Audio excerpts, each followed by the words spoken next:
That wasn't called for, Adam. Yeah, but did you see the looks on their faces? Fans of Hazbin Hotel were introduced to a new group of characters when Charlie and Vaggie met with the Court of Angels in Welcome to Heaven. While most of the series takes place in Hell, the angels are impossible to ignore because of their unique position of power. Only one angel, a seraphim named Emily, resonated with Charlie's goals. She's also the only angel to speak out against the exterminations, implying she'll become a crucial ally for the Hazbin Hotel to depend on. However, little information about her character appeared in the first season, encouraging fans to theorize about Emily's history. A recent theory makes the bold claim that she could be the child of Sera and Lucifer. In today's video, we're reviewing evidence that may help the theory's credibility. We know when they pass divine judgment, it is our job to ensure these souls are safe. Number 1.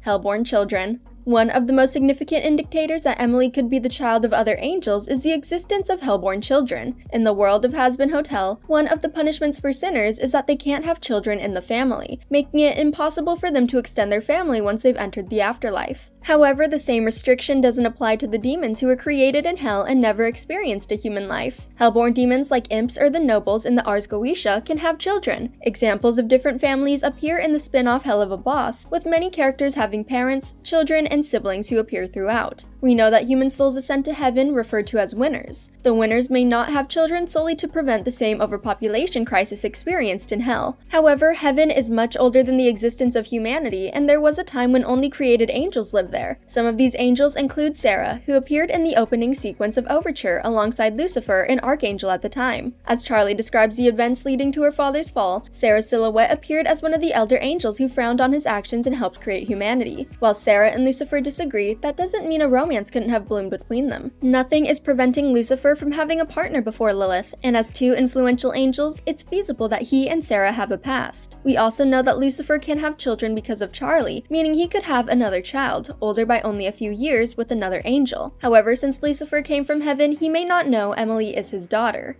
Okay, I can get you the meeting, but once you're in heaven, I won't be able to go with you. Number 2. Sera's bond. When we meet Emily in Welcome to Heaven, she's accompanied by Sera, the older and more experienced seraphim. They share every scene, implying they have a significant bond with one another. In the case of good parents, they usually have a notable soft spot for their children, one that encourages them to speak and act with uncharacteristic gentleness when around them. We see this phenomenon between Lucifer and Charlie in Dad Beat Dad. Although their relationship has strained over the years, Lucifer never stopped caring for Charlie. He was desperate to be a part of her life and mended their relationship by promising to help support her dreams. Lucifer is much kinder to her than the other hotel residents because of his parental bias. The same is likely true of Sera, who behaves like a mother to Emily. When Emily confronts Sera about the exterminations, the Elder Angel explains how she wants to shield Emily from the responsibility of making difficult choices. Sera wanted to shoulder the burden because she was older, believing Emily shouldn't have to worry about such morally questionable decisions. Once the council concludes and they're left alone again, Sera continues to brush off Emily's concerns, telling her to stop asking questions before giving her an affectionate forehead kiss. The gesture felt very familiar, like how a mother would comfort their child. It's also important to note how much Emily still trusts Sera despite her secret keeping about the exterminations. So please,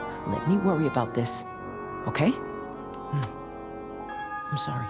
Number 3. Seraphim Origins. In the Hazbin Hotel universe, the seraphim angels appear to rank near the top of heaven's hierarchy. They have the most power and influence shown in heaven so far. In Welcome to Heaven, Sera leads the council of angels in the trial to determine if Charlie can successfully redeem sinners. She serves as a judge and a jury of her peers and decides to continue with the extermination. Speaking of which, we learn she's the one who ordered the exterminations to begin with, allowing Adam to have an army that he uses to destroy human souls. Since Sera is in a position to make these decisions for all of heaven, in addition to Luke referring to her as Your Highness, it seems that the seraphim are the reigning powers in heaven, similar to royalty. Their direct counterparts would be the Morningstar family in hell, which includes a king, queen, and princess. If Sera is the reigning sovereign in heaven who currently makes all the decisions, then Emily would fall into the role of princess as Charlie does in hell. According to the dialogue between Emily and Sera, as the younger seraphim, Emily's responsibilities include caring for the people of heaven and ensuring their happiness and prosperity. It seems like Sera doesn't want her making political decisions, especially the heavy ones that can weigh on her mind. If Emily fills the role of a princess, she will eventually follow in Sera's footsteps to become the next high seraphim. You failed to control the demon's unrest, and now Lucifer is involved,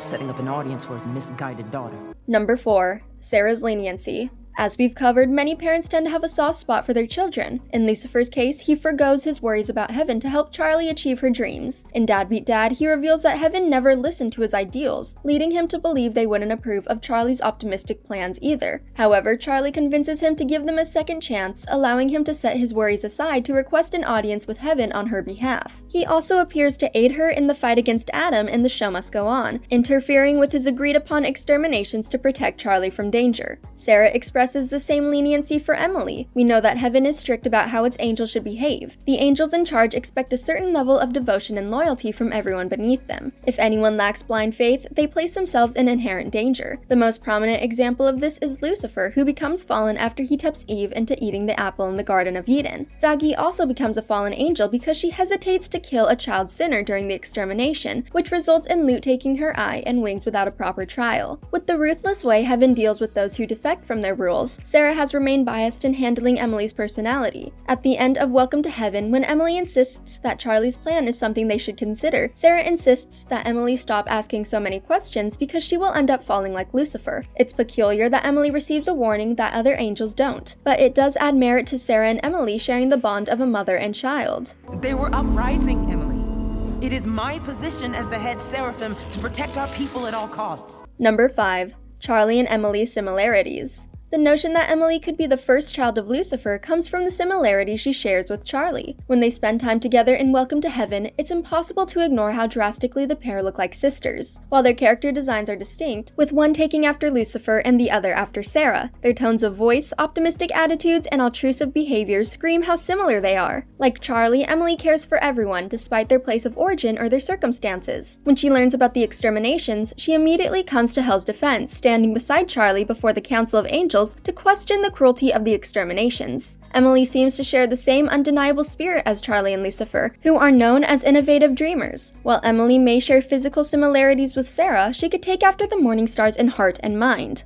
Whatever you want. I go by whatever.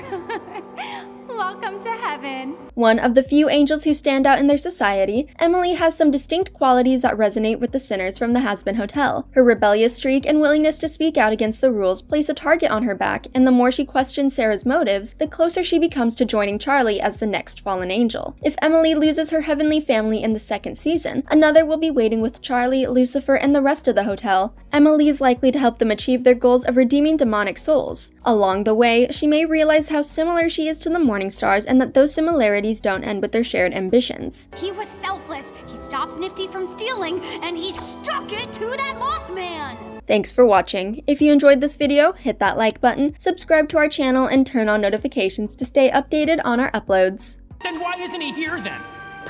Yeah. Why isn't he here?